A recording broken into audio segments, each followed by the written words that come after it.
Hello and welcome, Lafaya. I'm excited to have you here. I'm excited to be here. Well, why don't we just get started with you telling people where you're from, where you're based, and what's your business? Okay, well, my name is Lafaya Mitchell. I'm from Sacramento, California, and I've developed the Lafaya Way, a philosophy that is to help many people who are dealing with children who are hypersensitive. All right.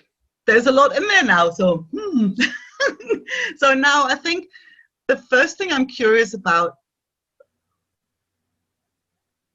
how exactly I mean, obviously the Lafaya Way, I want to know more about what that actually is and how, but what I'm mostly interested in is like, how did you come, nobody goes off and say, like, I always imagine like when you leave school, right? Or when you're at school and someone goes, oh, what do you want to do when you grow up? Oh, I'm going to be the founder of the Lafaya method. I doubt that's what you were thinking. So how did No. you get to even do the work you're doing now? Okay, well, there's a long story behind it, so here we go. I started out from the beginning, well, actually in school. I initially planned on going into nursing because it's always been my desire to help people. And healing, I know that's always been in me. And then during the process of going to school, what I learned was nursing was not for me. First of all, I don't like bodily fluids and stuff like that. So that was already a bad thing, right? But I took one psychology class, Psych 101, and from that point forward, I knew that I was going into issues having to do with the mind. So I was still in health, right? But now it was mental health instead of that physical health piece. And so once I figured out that I really liked what I was hearing in the psychology class, then it really kind of turned into this whole, ooh, I get to learn more about me kind of thing, right? And then when I started to reach out and try to find the first jobs that I wanted to try to get, I wanted them to be associated with that. So my very first job at 18 years old was a residential counselor at an in-care facility for developmentally disabled males who were out of prison from being sex offenders. So they had to be kept in this house, and they were all sex offenders. So these were individuals that they're very interesting individuals. But what all of the staff found even back then at 18 was that I got really good results with the guys. Like, they listened to me, no problem. And it's kind of like a natural approach for me because I don't tend towards judgment of people. Because now I'll tell you a little bit about my past in a bit, but I have quite an interesting history. So I have no room to judge people. I made a lot of mistakes myself. And so when I come to people and I'm there to counsel or help them, then there's just this perspective that I come from that I think feels non-judgmental. So that's a big piece of how the philosophy started to develop. And then my next job was with severely emotionally disturbed children in a level 12 home. It was a Sacramento children's home. I worked with these kids that were considered, really bad. And a lot of the staff and this was, I think I was about 20 at that point. But a lot of the staff, they didn't seem to like the kids. And they didn't seem to get good results with the kids either. But I did. I was very young, and I could actually, even though it wasn't, quite kosher all the time, but I could actually be in the house with the kids by myself. They stayed in these little cottages in the background of the building and get great results. The kids were all wonderful with me. And it was because of my approach. They didn't feel any dislike coming from me. They didn't feel judgment coming from me. All they felt was that I wanted what was best for them. And that's always how I feel when I work with people, is I want what's best for them, and that comes through. Okay. And so then we fast forward, and I've done lots of things. I've worked with, women who are HIV positive and not in proper medical care. So I work for a program there to help them get into compliant with medical care. I worked with moms at risk of abuse and neglect through this old CHECK program, Creating Healthy Environments for Children. I did lots of work that all had to do with getting compliance from those who are most difficult to work with. So in each environment I would have, and it was interesting how it all came together. But in each environment I would work in, I was always with the most challenging populations, the ones that people would say, oh, don't even try, or, or this is what they're going to do, they're never going to listen, and, all that. And I would get results. Yeah. And so then I ended up in a position where I worked for an intensive outpatient program. During that time, that's when I was introduced to autism spectrum disorder. This was about 20 years ago or so. I was introduced to autism spectrum disorder. And the people who were in the program, they knew how to work with all the rest of the disorders. They knew how to work with the bipolars and all of that, but they didn't have a clue when it came to autism spectrum. And so when I came in, I kind of, it was an immediate fit for me. They said, as soon as they saw the work that I did with some of the kids on the spectrum, especially the very first child that I was assigned, he was nonverbal. He didn't respond to anything. He was in his own little world. He didn't even answer to his mom calling his name.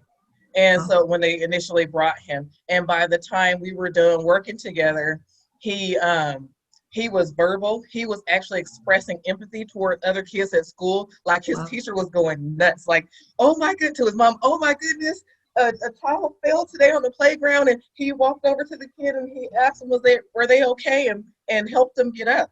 And the teacher was like floored. Wow. Because this kid was like fully disengaged before. And my whole thing was, I didn't think there was anything super special that I did. I thought that it was just more of my crazy that engaged him, because he was like that kid. He didn't want to have anything to do with me. Like, he was like hiding under tunnels and doing all this stuff. We had these little 3-foot tunnels in our for therapeutic play in our rooms. He would use them to hide away from me so he didn't have to look at me or hear me or anything, right? And so one day I was like, you don't really want to be here. And my whole thing was, and I don't really blame you, right? and so, who wants to be in therapy, and who wants people talk to them when they don't want to be talked to, right?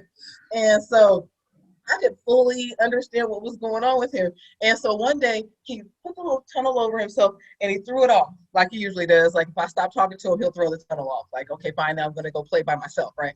And just one day I was like, you know what? What is it like in that tunnel anyway? And so I picked the tunnel up and I put it over my own head. And I looked around, it was blue, and I looked around and I was like, oh, I understand why you like it in here. I was like, you can't see anybody, they can't see you, all these things, right? Or you don't have to try to do the eye contact or any of that stuff, right? Yeah. And so when I pulled the tunnel down, I all of a sudden had his full attention. Yeah. So I pulled it down because, you can't just not see the kid while you're in session. And so I pulled the tunnel down, and when I pulled it down, he was looking at me, and he had never given me eye contact. He was looking at me with this, like, it was a slight smile in his eyes, like, what are you doing, weird lady, right? and I was like, when he was looking at me, I was like, oh no, if I don't get to look at you, you don't get to look at me, so I put the tunnel back up. Right? And then I put it back down, and this time it was interesting because it turned into more. He didn't have very much expressiveness in his face, but it turned to more of a smile. And it turned into this weird game of like peekaboo with him. I'll talk about it in my book, The Lafaya Way. And it was such an interesting thing. But from that point forward, we just slowly but surely worked on his engagement. It ended up being side-by-side play at first. He would let me play next to him. He would be playing with his thing, and he would take a toy, a piece of he was working with, and he would throw it to me so that I'm doing the same thing he's doing. So we started that way. Yeah. And then he was able to turn around and we were able to play together. And then it turned into the next day, and we would take turns. So we were able to develop a relationship that way. And from that point forward, then what I knew was you have to become more interested in what the kid is interested in before you expect for them to take an interest in you. Yeah. Now, to me, that felt like common sense. But from that point forward, whenever we had a child come in, especially on the spectrum, they're like, they're yours, that's yours, you take, right? I'm like, great, because I love kids on the spectrum because most of the time they're freaking geniuses anyway. So yeah. I absolutely love them, right? I love them. And so, I got really good at that particular work. And then I noticed that it helped me in my work with everybody else. So then when I was dealing with the bipolars, when I was dealing with the reactive attachment disorders, you know, the foster kids and adoptive kids and those kind of things, then I was having great breakthrough sooner with them because I was using the same method that I would use with the kids on the spectrum. Okay. So then at that point, I recognized and I realized, you know what, the common piece for all of the kids is that they're hypersensitive.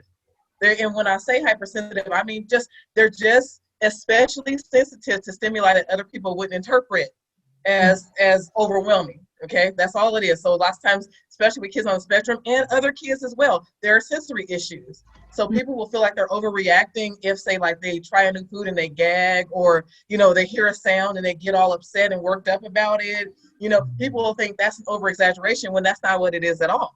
That's just a sensitivity. That's a sensory issue. And most time people will miss that, you know, especially for those kids who are higher on the spectrum. Now, and I actually don't know what's kosher anymore because people keep changing it. You know, I think it's for insurance coverage reasons or something, or non-coverage reasons, whatever, you know. But they keep changing autism. And now I think there's a separation, I hope, between autism and Asperger's. I'm not sure. Or I don't know if they have them all on the same spectrum where it's just Asperger's is on the higher end of the spectrum. It doesn't really matter to me. I work with people where they are. So the diagnosis, the label doesn't matter as much to me as what is going on with you and how do we fix it? You know, how do we heal the relationship? How do we, you know, that's my thing. Yeah, right? It's fascinating because at the end of, like, it's surprising, you know, it's one of those examples where you're obviously naturally good at that, right? To just sort of meet them where they are and see them as, well, there's actually nothing wrong with it. You're perhaps a little bit more sensitive here and I'm kind of a bit more sensitive over there. So basically we're kind of the same thing. And I think people really, really feel that. Now, what I'm curious about is that just like sort of a talent, like some people just know how to draw, or is that a skill that you develop really early on? Okay, I would say that it was a point of extreme understanding on my end, because I realized that I was always that hypersensitive person. So having come from a trauma past, I was able to identify quickly that it was just that want to try to engage. They don't want to have to do the things that you have to do socially to engage with another person. So to make that eye contact, I understood not wanting to look at me. When I've always had trouble with eye contact. So when I try to look at people, it burns. I was taught in my family that when you're looking at someone and you look at them in their eyes, it's like a challenge. It was like I had a bunch of pit bulls, uncles or something in my family, because when you look at them in their eyes, you're challenging them. So you can get into trouble for that. And so what I learned right away is that it's not okay to look into people's eyes, right? And I have a bunch of trauma space in there. So there was some sexual abuse. There was a lot of things in my history that caused me to not want to engage with other people, not to connect with other people, because I found people to be unsafe. And so with kids on the spectrum, especially, what I learned was they didn't feel safe with other people. Why? Because they're very empathic. And it's tough because I want to say a form of empathic. So, and I want to say maybe hypersensitive, because that's a better way to capture it. Because empaths, they tend toward really being engaged in how other people feel. Like they're like over the top with that. Now, and it's because they feel into other people's experiences. So when another person is in pain, they're in pain as well, and they just want the pain to end. So they're trying to figure out how to make that end. They're trying to avoid being exposed to that negative feeling energy. So they just shut down and close off.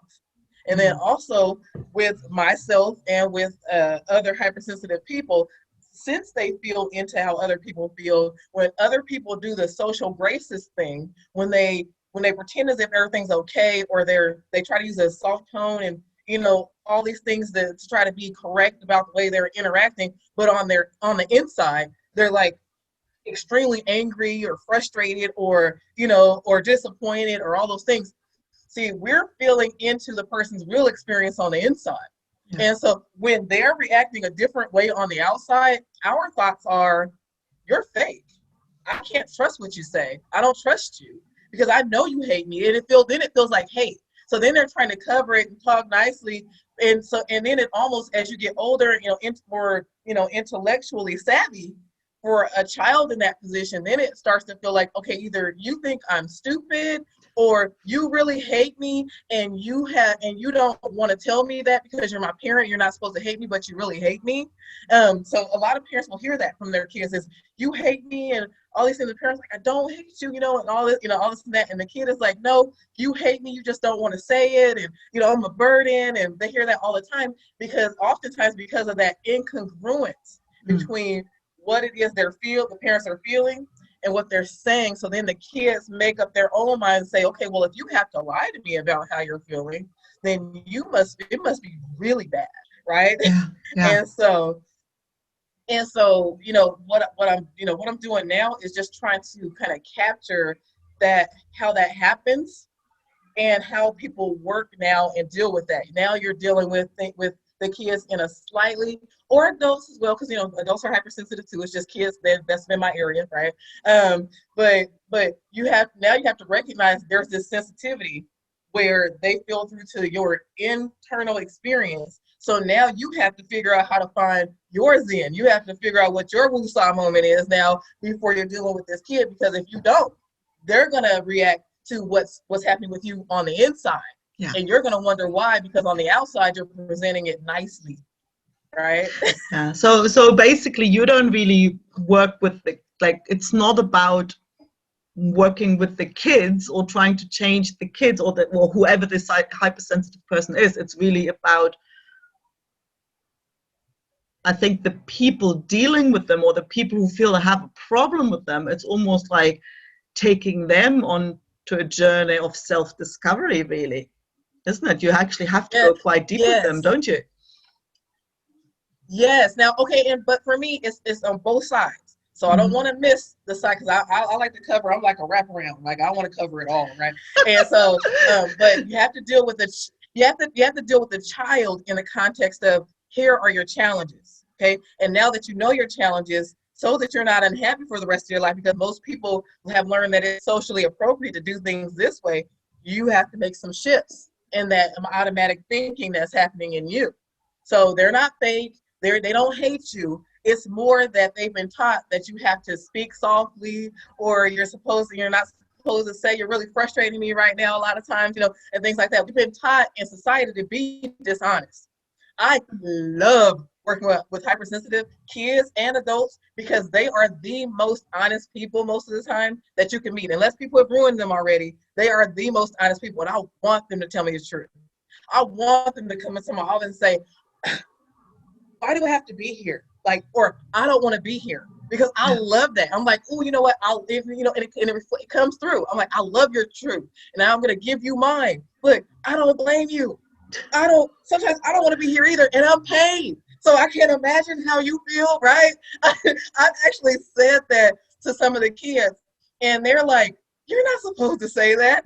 And I'm looking at them like, and you're not supposed to say that. So now, since we're both being honest, now you know me, I know you, right? Since you're here anyway, because there's been some behaviors and clearly something that's making you unhappy, let's at least try to figure out how to help you get to happy, right? And get better results with what it is you're dealing with, right? Since you're here, right? Yeah, and then after that, the kids are fully engaged. And then we're going out, the kids are like asking the parents when they're coming back. The parents are like, okay, what did you do to my kid? Like, what magic wand do you have to have my kid wanting to come back to you? And I said, my magic wand is just honesty, okay? It's filled with, it's just me dealing in their truth, accepting their truth for what it is without taking it personally. And then teaching them that, don't blame you, here's my truth, and let's work together. Let's figure out how to at least put you in a position where you're feeling better, right? So that you're not mad or sad every day. Right? So it's been quite a journey. But now on the other side of that, then I want to deal with the people who have the most access to either our kids or their parents, because they're like the support system. So we need to bring this whole thing in. So it's not only the parents that need to know this stuff, but it's the schools need to know how to work with hypersensitive kids. The medical facilities need to know. Law enforcement really needs to know how to deal with hypersensitive individuals. That's why we have some of the Black Lives Matter stuff going on right this day, right? Because there's a lack of understanding of that form of hypersensitivity, which is based in when you're dealing with people who are from, say, like, socioeconomically challenged neighborhoods or poor neighborhoods, or they're coming from abuse histories, neglect histories. There's going to be some and whatever other trauma they experience, right?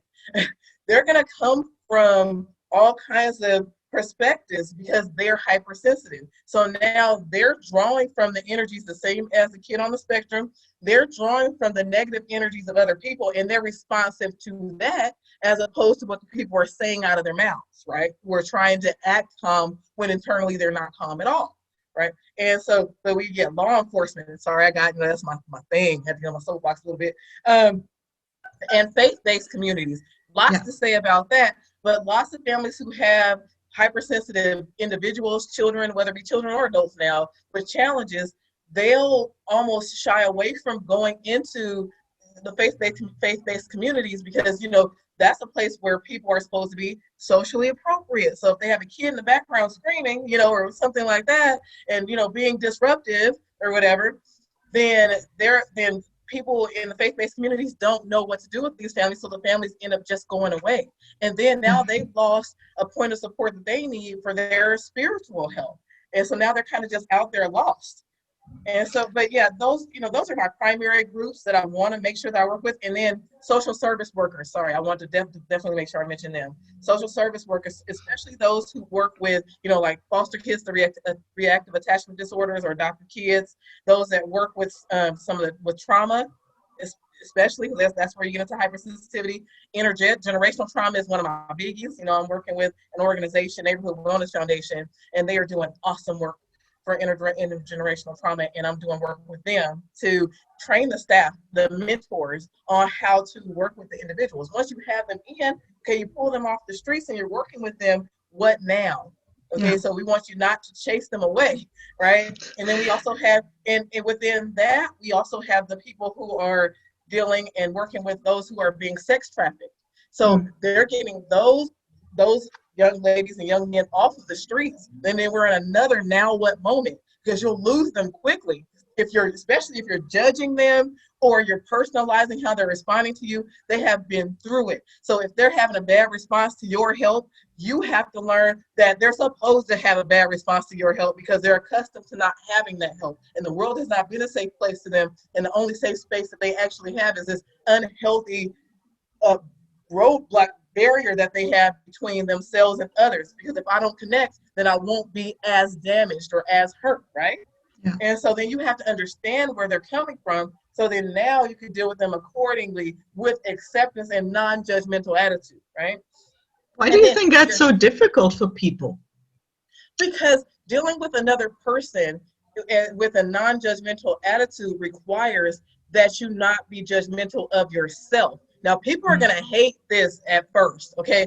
But I'm all about accountability. If something is upsetting to you, it's upsetting to you, okay? It doesn't mean that it's upsetting to everybody else who deals with it, right? I've been called out my name. I've been called the N-word and the B-word and some of everything else, right? I've been called those things. And in my past, I would tell you I probably would have whooped on somebody that did that. But, now, now it's happened at this point, in my life as well.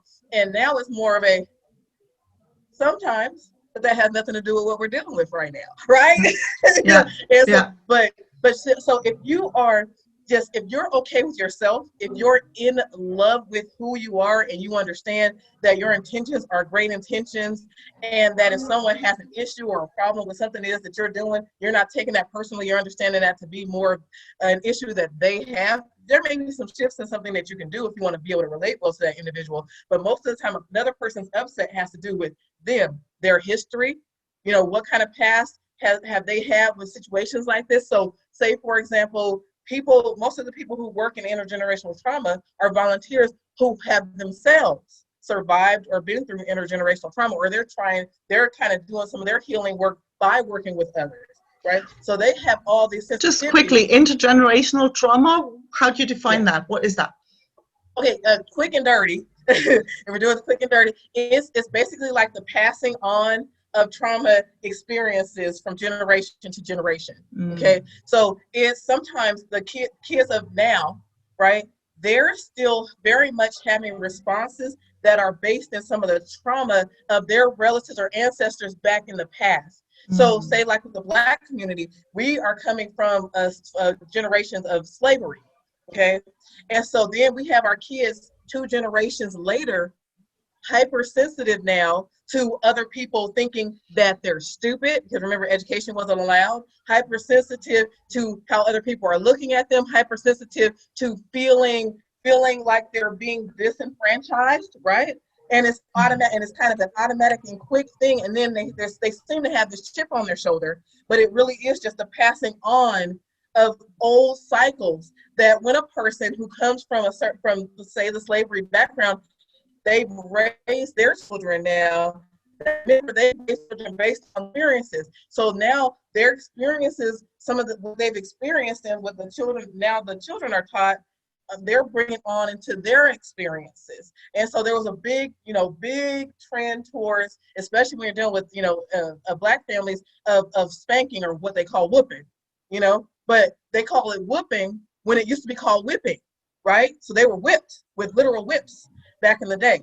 And this is what they learned kept a person in control, because that's what other people did. They whipped to keep them in control, right? So then the parents carried that on. So now it's a whooping, and this is how we keep our children in control, right?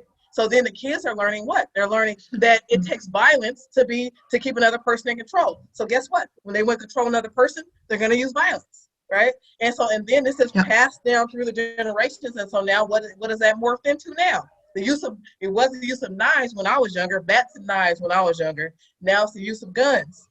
So we just up the ante, right? So I'm whooping you in a different kind of way now, right? And so, but that's the measure of thought as far as, controlling a situation is concerned, right? Then there's also, trend toward, the time we find sexual abuse, for example, family, that cycle tends to carry on throughout the generations, because oftentimes a lot of people will get away from this type of abuse, but some will carry it on, okay? Because there will be some almost some very unhealthy idea of what love looks like now. Because what I learned is that the people who love me touch me inappropriately, okay? So then that becomes their weird version of a type of love, or they have some, or there's some damage done in there that you literally have to work through in order to be okay, right? And you're still battling problems, right? So when I speak to intergenerational trauma, it is just basically carrying on the cycle of trauma from generation to generation. That's fascinating, because I don't think that is actually dirty, huh? That was fantastic. Very spot on. And I think what I find fascinating about it is that it's actually, I don't think it's talked about a lot, because when you just talked about that, how sort of values and experience, how that's passed on, when it comes to money mindset, for example, that's very well known and very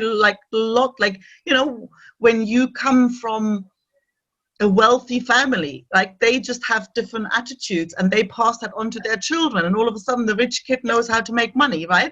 And everybody knows it in that context, right? And if you come from a poor family, you can have a good job and you're still gonna kind of like screw it, but it's because of what you've been taught. But in that context, what you just described, I don't think it's really talked about enough. No, I'm so glad you brought it up in that way. That's exciting, because you know what, and it was interesting, because that was like my next thought was, okay, and that also has to do with the poor mentality. That's why, see, people want to understand better why the rich get richer and the poor get poorer. That's exactly why, because it's a passing on of a mindset. And then people want to get upset with those who stay in that poor mindset because they have no true understanding of the fact that this is ingrained. This is generational. This is all they know. This is what they've been taught. So for those out there who they're just, they're these horrible people because what they're doing is they're hustling. What they do is they call their hustle. So then they are not being honest oftentimes. They are trying to figure out how to get over and find how to get their money the whatever way they can, because they've learned that money's just not available. There's a lack. There's so much of a lack that there's this desperation to try to figure out how to get it. Okay. So then for some, they either give into it and they just say, okay, and they just kind of lay there. I'm poor. There's nothing I can do about it. Right. Yep. And there are those others that they're fighting to try to figure out. So they're trying to figure it out by any means necessary, whether it be gambling, stealing, whatever they need to do to make it happen. That's what they do. And so it's interesting, and it's really, really difficult to break that cycle. Like for me in particular, I was coming up along that whole welfare, generation type of cycle. So we grew up very poor. And so in my mentality was I had no other way to know to think. Okay. And so what I learned is you have to get over to get what you want. You have to steal and take what you want. You have to, these are the things that I learned. And when I was a small child, I was the oldest of three. So I had to take care of my brother and my sister because my parents had their own struggles. And, and I don't really want to speak to or down their struggles, but they had a lot of struggles when I was younger. So I ended up spending the majority of the time taking care of my siblings. And what I learned was we didn't have any money. Okay. So when we needed food, I had to go steal it. And when my brother and sister needed medication, I had to go steal it. And if I was sick, it didn't matter because my brother and sister were sick, so they needed medication. So me needing medication didn't matter. So I also learned that I didn't matter at that point.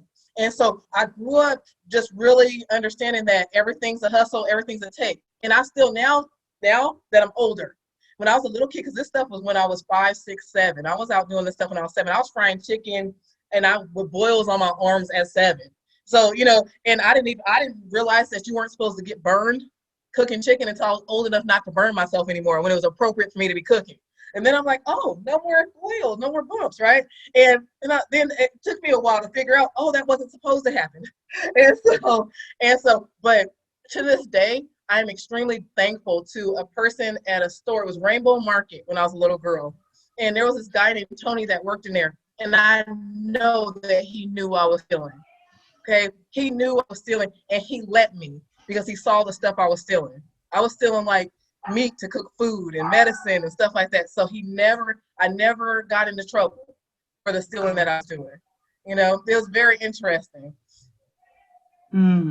But see, those are the kind of people that kind of disrupt that intergenerational trauma. So they give you an opportunity and a chance. They don't send you to prison or jail. They let you know that they know, but they let you know that almost like it's okay, right? And there was another person. This is the person now getting into why it is I do this work. We called her Big Mama. She lived across the street from us. She was the only person that I knew that treated us like we were something. So we were like we were poor, so we were like the dirty little kids. So even when we tried to go to church, we didn't have church clothes. We didn't have church shoes. We didn't have those things. We were smelly. We didn't have the things. And so people would treat us like we were the dirty little kids. And so I hated going to church. I hated seeing those people with their noses up and judging us, right? When we didn't have anything. But our Big Mama, she treated us like we were actually something. She accepted us for who we were. She knew we were hungry. She would give us cookies. Because cookies they were really, really special to us when we were little. Cookies and juice. She would give us cookies and juice, and we'd be like the happiest kids in the world just because. But she taught us, and she would tell us over and over again how important we were and how special we were. And that always stuck with me. And I carry that on to this day, is I want for every child out there that's suffering in whatever way. They don't have to be poor in whatever way, because they could be poor just, just in their happiness and, Absolutely. and the happiness they have in life. So, but I want to be that person that tells them, you are freaking great. Okay. Yeah. And I'm going to need you to respond according to your greatness, not what other dumb people are telling you because they don't know better. Like if your parents are telling you that you're no good, that you're all these things, trust me, their truest intention is that you be happy, healthy, and that you feel loved. Their truest deep down intention. So if they're saying anything other than that, they're working against themselves. And that's for them to work out. But for you, you need to know who you are, right? And so, everybody needs a big mama. Yeah, exactly. I guess I'm the big mama. Oh, you know what? And the funny part is I always call myself, I said, I don't know. I'm just a big mom. I said that all the There time. you go. Never thought about it. That sounds And almost so like a book title, doesn't it? I know. I'll Oh. give you some credit in it. No, but yeah. So that's why the work that I do is so close to home for me. And then I can't fail to mention this part because I know that I have some elite traits. Okay, some Aspie-ish type traits. There's a lot of little things if people get offended or upset by what I say, because because I'm just telling the truth. If you're offended or upset by the truth, then there's something going on that you're trying to cover up, like something that you're feeling that you shouldn't be feeling that you maybe need to deal with. Okay, but I have to say that on my end, I had lots of different things going on with me. So there was the issue with the eye contact. There's also the sensory issues. I didn't identify them as sensory issues. I would just want to beat a person up if they made too much noise. If they're too loud, or I have this strong anxiety in crowds. Trauma background, you don't want people on all sides of you because you don't know what people are up to around you. So you're hyper vigilant. Yeah. And so you're looking around and you're like uncomfortable when there's too many people around. And so there's, like I said, there's a lot of crossover, a lot that I can identify and understand when it comes to that whole, autism spectrum traits, Aspie, whatever people want to call it, okay? But when people have these sensitivities, they need to be identified. And the reason I like to use the word hypersensitive is because nobody is like turned off by hypersensitive, right? That's true. That's interesting, isn't it? Right? Yeah. You think about that. Doesn't have that negative connotation and to so, it. And then it kind of, yes, it destigmatizes the whole thing. I actually just recently, I had a parent get upset with me because I was trying to teach them. I said, look, I understand that, you want to teach your child to have pride in who they are, but you can't give them pride in a label. You have to give them pride in who they are. Because if you make them the autism, if you make them the whatever the disorder is called, right, you're going to run into issues from that. There's going to be something going on with them identity-wise where they're not going to be comfortable, or like when people say, look at them, they're going to feel judged automatically, right? Because there's already stigma attached to who they are, even though that's not them. They're who they are, okay? And so that's been one of my struggle areas when in working in mental health is I'm not in love with labels. Unless a person needs a label assigned because there's a specific medication that they need to take for that label. And I understand that it helps give people context and certain things like that. But a lot of times people don't use it the proper way. Like they'll take the label and they'll work with somebody inappropriately because the symptomology is not quite cookie cutter enough to fit into that, the way you're supposed to treat that label. So then what do you get? No results. Right? Yeah, and I think it's also for the people themselves. It's like, it seems to be, I remember a conversation I had with someone like quite a long time ago, and there was like, oh, I just got diagnosed, and she mentioned that diagnosis, like whatever this, I can't remember, it's a really long word, lots of disorder, this disorder, that, and all I could think was, oh boy, I wouldn't want that stuck onto me, right? The thing was, she was really, like, she seemed really relieved. There was something, well, in one, it validated her experience. I understand that bit. So I'm not crazy. There is actually something going on. I'm not just like a nervous wreck kind of thing. But at the same time, it felt almost as if, okay, so I'm just going to have to cope with this now. It seemed to be taking away the option of relief or of the option of for change. It's like, okay, I'm this, right, and that's what I am, and then she identifies with it, and it really seems, to me it felt like, yeah, that prospect of change seemed to be, that door is closed now. And that's not my experience of life or people, or like there's a beautiful book written, Mara Gleason, change is just a thought, it's one thought away, right? So there is there is hope, a lot more than a diagnosis like that, makes you believe. So now here's the thing. I love that I bring that up because I love the idea of the diagnosis for the purpose of understanding, but not to place a person in a disabled state now. So my primary goal is to take that dis off. Okay, Yes. so now you're differently able. So there are areas of challenge, yes. Okay, so there are areas of challenge, and yes, you need to learn what those are, and you need to learn how to overcome them. But that's where you run into some of those issues. Like you said, some of those issues. It's just now I'm just resolved to this is what's going on. So I have the can't help it's now, right? Yeah. I was a big I can't help it person when I was younger. That's why I have none of it now. So when I would be blowing up, because I had that 0 to 60 anger, we talked about traits, 0 to 60 anger, I was on top of that one, right? And then people say, you need to just calm down. And I'm like, oh, well, if I could calm down, I would calm down. Like, so that's a very dumb thing to say to a person. It's not like I want to be upset. I'm not waking up in the morning thinking, yes, I'm going to be really upset today. Right? I'm not doing that. And so, so it was these very upsetting things to hear. So, and then there's judgment behind that. Like, no, they're telling me you should feel how I would feel about it. That's basically what people are telling you when they tell you shouldn't do a certain thing. No, and that's the wrong thing to say because I don't have your history. You don't have mine. I don't have your temperament. You don't have mine.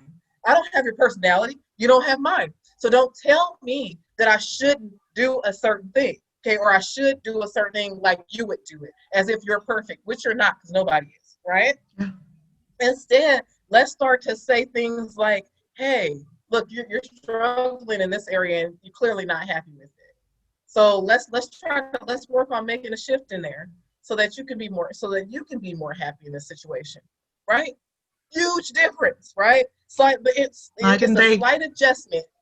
And it's really interesting because people will be like, well, I said that to them. I told them they shouldn't do this, they shouldn't do that. And I'm like, okay, well, I need you to listen to the words that are coming out of my mouth. I need you to hear the words, okay? Because there's a difference between what you're saying, even though you're conveying the same message. Change needs to happen, okay? But one's coming in a way that you're being judged, you suck, you should, right? And the other one is coming in, okay, I understand why you are where you are. I accept where you are. However, let's move you to a happier place because we don't want you being unhappy. Because when you're unhappy, I'm unhappy. We're all unhappy, right? Yeah. So it's just a different way of looking at things. And when you're coming from that perspective, then it really helps. So now that actually segues, into the Lafaya Way. Okay, because the Lafaya Way is broken up into 4 steps. And the way that I just broke that down really does fit in the steps. The first step is when you're dealing with a hypersensitive individual, but my thing is children, but individual, right? You find your calm first. Why? Because that hypersensitive individual is drawing from every piece of energy you have coming from you. So if you have a peace space coming from you, they're going to draw from that peace space. And this will help them to calm down, de-escalate a lot more quickly, right? But if you're coming from a rah, rah, I'm really upset with you, or oh honey, I need you to do this, but your insides are screaming, right? If you're coming from those perspectives, then you're going to get a negative response from that hypersensitive individual. Because trust, they're coming straight from responding, reacting to whatever's happening with the other person internally. So find your calm first, okay? And the way to go about doing that, and I know that's upsetting people to hear. They're like, well, I mean, if they're throwing things around the house, breaking things, how am I supposed to be calm about that, right? Right? And so, because finding your calm has to do with finding your place of understanding. If your first place of understanding is, if I am highly reactive to this individual who's acting out, I will only make things worse, which is not what I want, right? Yep. That's how you find your calm in the first place. But there are other ways, and I clearly break that down in the book. So each step is broken down clearly in the book, in the Lafaya Way. I have 3 books in the series. You can find them on barnesandnoble.com or Amazon.com. We're going to put all that stuff in the right. comments, so they're going to be easy to find. Get the books. Even if you're not dealing with children, this will be fitting for you. I've heard from multiple people that this has helped on the job for them when they're dealing with hypersensitive bosses or other employees or co-workers.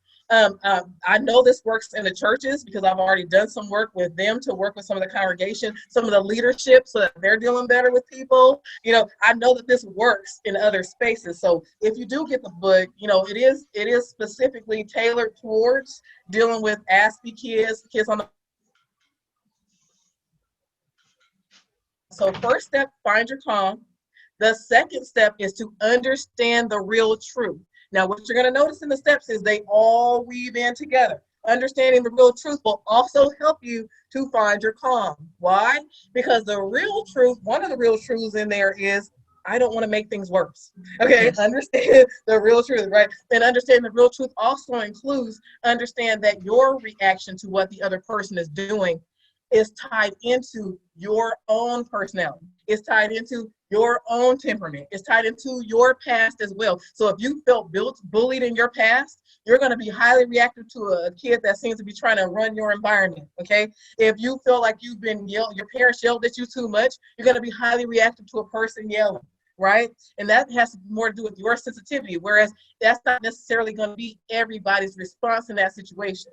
So the way to get to understanding the real truth is to ask yourself, okay, wait, okay, I'm upset. I'm feeling really upset. Is this something that would be upsetting to any and everybody who dealt with it, including the Dalai Lama, right? Would this be upsetting to anybody and everybody who's dealing with it? And so, yeah. Right? And then if your answer is no, which it would be, by the way, because everybody else is not you. It has to be. Right? Right. Everybody else is not you. Then you can stop making it as if what the other person is doing is the cause of your problem. Okay. So now you're not being reactive to all the stuff that comes up for you when they do these things. Now you're reacting according to logic, which is, what do we logically want? We want less of whatever behavior it is we don't like, right? Logically. And by the way, I tell people this all the time. I just have to throw this in really quickly because I love to educate. All emotions are identifiers. They help us to identify very basic things like I either liked that or I didn't like that, or I like this or I don't like this, right? If we're being really super duper basic with it, that's what our emotions help us to identify. Right? I love how you put that. It's and really, I think the crucial bit you said before was that no, it isn't. What the other person does can never ever be the source of how you feel, right? It's what you make of it. It's how you interpret it. It's always here, and I think that is like the biggest shift, and it's I think that's the key to all of that, to recognize that it isn't the kid or the other person doing this to you, right? It's like it's all created within you, which kind of somehow takes the edge off.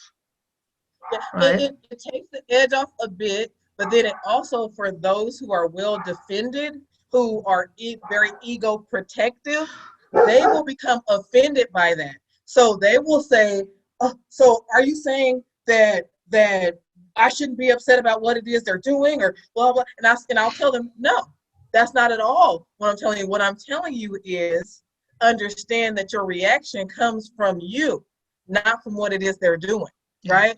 And that's all. And when you understand that, then when you're conveying a message to this person, you can say to them what you really need to say. And actually, let me get into the next two steps because I want to get into that, digging that a little bit more. But find your calm, understand the real truth, and then react according to your truest intentions. Mm-hmm. When I say truest intentions, I mean your foundational intentions. Is if you're a parent, then what you want mainly is for your child to feel loved, cared for, and safe. Those are the three things that parents tend to want the most for their kids, right? And so you have to pay attention to whether or not the message that you're giving to them, no matter what the situation is fitting with your truest intentions. Because what happens is we'll get upset about being upset and blame the other person for it, because now we can't help them to feel loved, cared for, and so now we're away from our authentic selves. Now we're becoming inauthentic, and now we're angry with them and ourselves and everybody, every blame place that we can go to, because we're not being true to ourselves. Okay, where now if you exercise the habit of reacting according to your truest intentions. What are your intentions? To get along, to have peace in your household. Okay, so if those are your intentions, then your reactions have to match. Okay, most of the time we're going the opposite of our intentions. So we're yelling, we're punishing, we're angry, we're all these things. And what are we conveying? What does anger convey? Your disappointment. I resent you. I'm angry. I don't like you, right? That's what anger conveys, right? You're not safe with me, right? That's what punishing does. You're not safe with me, right? And so react according to your truest intention. So when you feel like you're in a mode where you want to punish, and people like, so people will ask, so I'm just not supposed to do anything when they're acting out. Blah, blah, blah. I'm like, no, that's not at all. I'm one of the firmest parents you can meet. Not at all. I'm saying that it's about discipline. Your goal is to teach, and you want to teach. See, disciple is in there in discipline. There's this disciple in there, right? And that's to teach. Right? Mm-hmm. And so when you're looking to teach, you're teaching them now how to react in a way that will get them what they truly want. Because guess what? An acting out kid, they're not waking up in the morning thinking, yes, I'm going to get in as much trouble as I can. I'm going to have all of my video game systems taken away and be yelled at by my parents because that's my pleasure. Like, they're not waking up in the morning thinking that. And so when you're reacting according to your truest intentions, then you're also bringing out, and according to what the real truth is, right? Then you're bringing that out of the other person as well. Because then when you respond, you're saying to them, oh, baby, you know what? I love you so much. And I know you're freaking awesome, like a majority of the time. But when you do this right here, I can't see your awesomeness, okay? When you do this right here, it creates a situation in my mind where I start to think, okay, well, how do we get less of that? And then I start thinking that, okay, well, maybe that's too much exposure to the video game. They're too hyped up. Maybe there's too much time on the phone. They're too disconnected. And then you'll start to feel like the things that you have are being taken away when both of us want you to have those things, right? So then you're speaking to your child from a space where you're speaking according to your truest intention for them to be happy and okay and feel loved, and to theirs. Like, maybe you don't really want the bad things that'll come from what it is you're doing right now. What's really going on? Like, stop. It's almost like that stop hitting yourself thing, right? Like, don't do that to you. Like, don't do that to us. I don't want your game taken away. I don't want you in my face all day. Like, I love you, but I want you to have entertainment, right? Kind of thing. Right. So, and then when you're coming from that, it creates this connection that feels like you're on their side instead of on the same team. Yeah, it's not me against you. Yeah, so now you're no longer at war. So guess what? If your goal is not to be at war in your household, you have to respond accordingly, right? And then if you're not reacting and responding accordingly, at least acknowledge that you have a part to do with the warring, right? And so find your calm, understand the real truth, react according to your truest intentions, and then the last step is just now you recognize when change is happening in yourself and the other, right? Because recognition is important. Those small steps, recognizing, acknowledging those small step changes are so key, right? Because then you get more of it. Whatever you focus on, you get more of. So recognize, reinforce, right? Get more of it, and repeat the steps. So then you just keep cycling through, right? And that's how the Lafaya Way 4-step is broken down. And when you do that, you're going to create a better way of relating to everybody, but especially the hypersensitive individual. That makes so much sense. And I think you've given so much gold here. And I'm thinking, I wish I'd known this with certain bosses I've had in my life, So there's like a bunch of people where I'm thinking, oh boy. And it also reminded me the first time somebody said to me, I got upset about something, and I can't remember what he said, and then he says, well, if you're upset about it, like, that's kind of your problem. And it was the first time somebody kind of suggested, that my upset had actually something to do with me, and I was furious. Like, my first reaction, like what he said, like, what? You behave like an idiot, and now it's my fault, right? and I also remember the day after, all of a sudden, like, it really dropped, like, hey, there's actually a lot of liberation and a lot of power in that. Yes. Because that also means that you don't have any power over how I feel at all, right? The moment when you see that, it's a game changer. Right. Yeah. Now, I learned a lot of this from my own, just my personal experiences. Okay. So some of it was like with my daughter, she had very strong sensory issues, very strong, and she still does to this day have those spectrum traits, the autism spectrum aspect traits is what I like to call it, because it's tough because of what people have done to autism now. It's very upsetting, but you have to deal in the truth as a parent too. So if you're dealing with a child who has autism spectrum traits, or they're Aspie, or any along those lines, then you do have to be careful, because now you're dealing with concrete thinking kids. So then when you say, oh, okay, you're autistic, then this kid is taking everything they've seen to be autistic and all the negative things and the stigma that comes along with it and saying, that's me, right? Because they're concrete thinkers. They have a very difficult time flexing. So if you're going to, to share with them this and then try to have them take a pride in it, then you have to understand that they have like kind of a rock concrete kind of brain. So you have to work on the flexing. So then as you're expressing that and you're promoting that pride, then you're also teaching them, I understand that, it can look a certain way here and a certain way there. There are no bad pieces to it. There are just misunderstood pieces. And this is your piece. And I need you to function in your level of functionality. But with my little girl, when she was born with all those things that would disrupt the ability to bond. So she did not want people to look in her face. She did not want people to talk to her. She would scream bloody murder. People would try to turn and face her and do the eye contact, the attachment thing. She would scream. If people would, and the only voices she would tolerate was mine and my oldest son for some reason. No other voice, not her dad, grandpa, nobody else. She would scream. Okay. Wow. And so the first things I learned with her was, first of all, I understood, because I don't like being looked at either. So I understood. I was like, oh, baby, if that's how you feel, then let's work with that. Right. And so but what I got from other people, and this is my point of understanding for parents too, because I want to teach parents how to deal with other people who are judging their children. So other people would say, oh, she's just spoiled, or she's what's wrong with her? She cries too much, or blah, blah, blah. Right. And she would also, with noises like any noise, doorbell, any random noise would startle her. So she screamed, she clench up and scream. This is as a very small infant. Okay. Wow. Clench up. So motorcycles, if we could forget a siren, no, that's really a big fit, right? Cars passing by too fast, all these things would make her cry, cry, cry. Now, as a small baby, I started out with her with the attachment because I knew we had to do something to get that bonding space, going. Otherwise, she'd be detached. Now, this part I knew.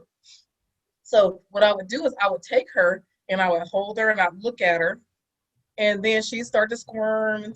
And then I'd turn her out so she could regulate, because that's where her regulation was found, is not having that pressure of whatever it was how that would attack her. Then I bring her in when her body seemed to calm down. I bring her back in and I look at her and she squirmed. And it took hours and hours and hours of this with her. But what it did was, she started to allow me, because it became a safe place, to look at her longer and longer, until now all of a sudden you can just sit and you can talk, and you can play with her and talk with her and everything. And then we introduced the talking next, but it was all done in steps, but it was all done in consideration of her sensitivity. And now we're going to desensitize, we're going to work this in, instead of just flooding and overwhelming and overstimulating an already overstimulated brain. Right. And so I learned a lot of what I know just in working with myself and her. And then the next steps for her were to work on sounds. Okay. So then this took, we were at a loss until she was about 2 years old, and she had actually developed language. Now, I can tell you that she probably would have been severely delayed in picking up language had I not done some of the desensitization with the bonding piece, because then she would not have learned how to mirror what other people are doing, so it would take longer for her to develop language.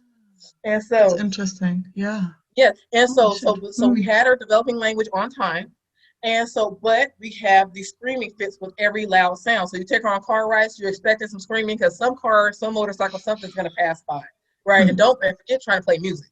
And so one day a motorcycle drove by. I watched her start. Like, she jumped really hard. She used to grab, like, you knew it was like a real, true, like a feeling that was strong in her. Okay, it was visceral. Like, and so, but the most I passed by, I watched her jump in her little car seat.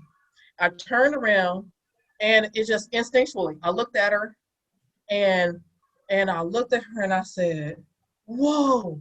And I said, "I don't like that sound." And my big eyes, ears covered, I don't like that sound. And she jumped, but she looked at me.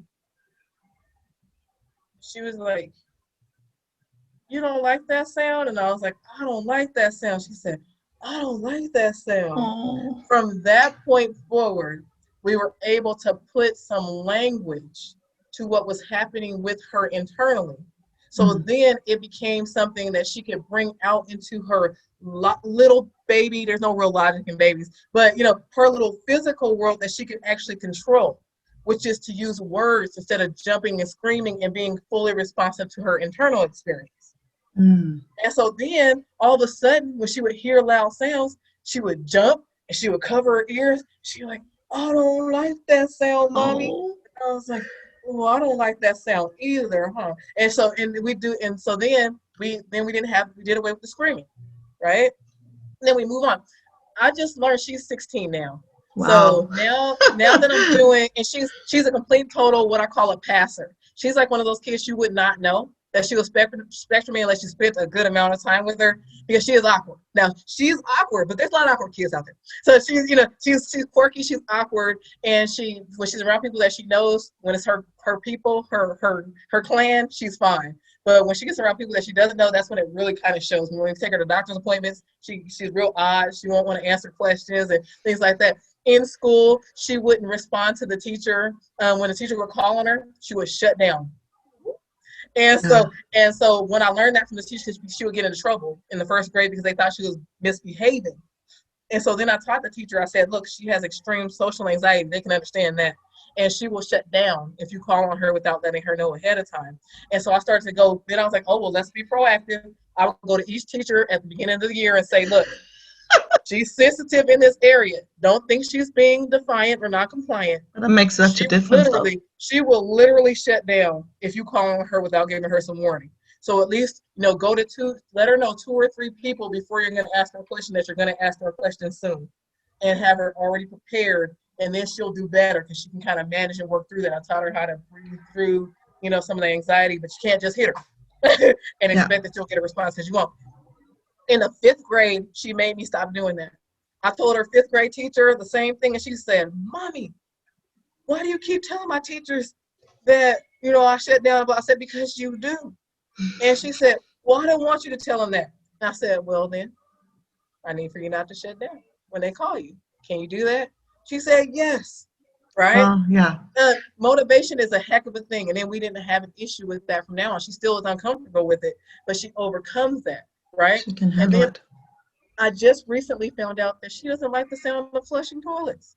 I didn't know that, because she's been coping with her stuff. Like she's so skilled now at coping with her stuff that it's not even a thing for her. She just deals with it, right? Yeah. And so, but I was actually writing a blog, and I was mentioning her in the blog and telling her, she said, "Was I like that, Mommy?" And I was like, "Yeah." I said, that's you." She said, "Oh, I wondered why, I really don't like the sound of the toilet flushing." She said, "Most of the time I'm she said, I'm like way at the other end, I'm trying to flush." Oh, that's funny. I was like, "Oh my God, I didn't know that." And so, she's still very much, and I did know that she still deals with sensory stuff, but I didn't know about some of the little details in there. Yeah, that's incredible. So I think we could probably talk for days, and I think we probably should kind of continue on another, because I think there's still so much that we can go into. For now, I'd love you to tell people where they can get a hold of you and where they can get the books. Okay, you can go get a hold of me in a variety of ways. I'm super old school, so I prefer the phone. So you can call me at 916-596-5613.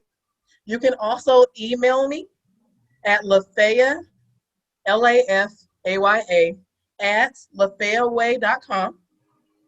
You can check out my website, which I highly recommend because it directs you to lots of free education and stuff like that, at lafayaway.com. You can visit my Facebook page. I'll have a live group going that's teaching on relational skills on Fridays. So check that out and get in contact with me there. Or you can visit my YouTube channel at Lafaya Way.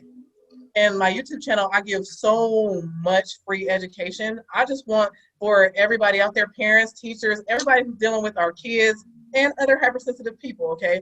But dealing with people who are struggling with, relationally, socially, behaviorally, whatever. I want people to have the information that they need in order to start the healing process instead of, further digging into that wounding. So please check out my YouTube channel as well and send your suggestions. Send me tough questions. I'll answer them. She loves the tough stuff. She loves the tough stuff. And yeah, but I mean, please do. It's because I think it's not what I'm hearing from you. It's not really that much even about information. It's like an entire shift in how we approach those relationships. Yes. Right?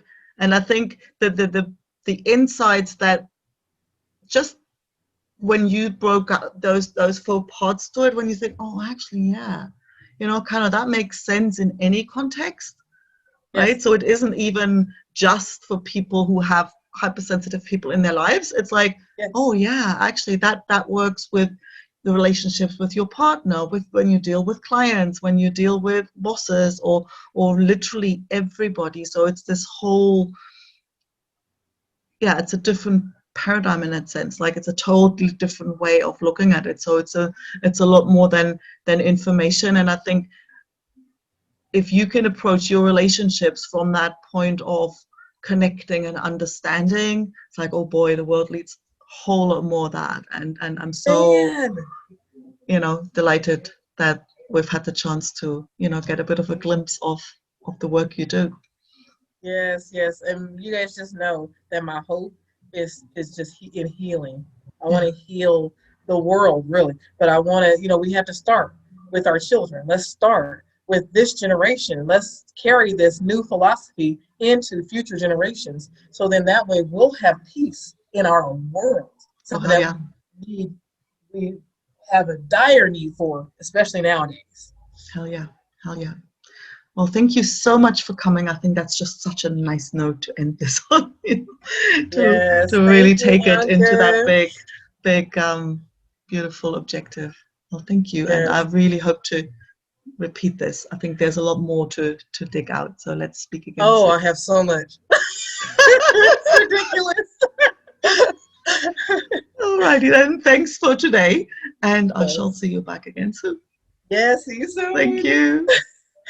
Thanks for listening to the Passion Business Podcast.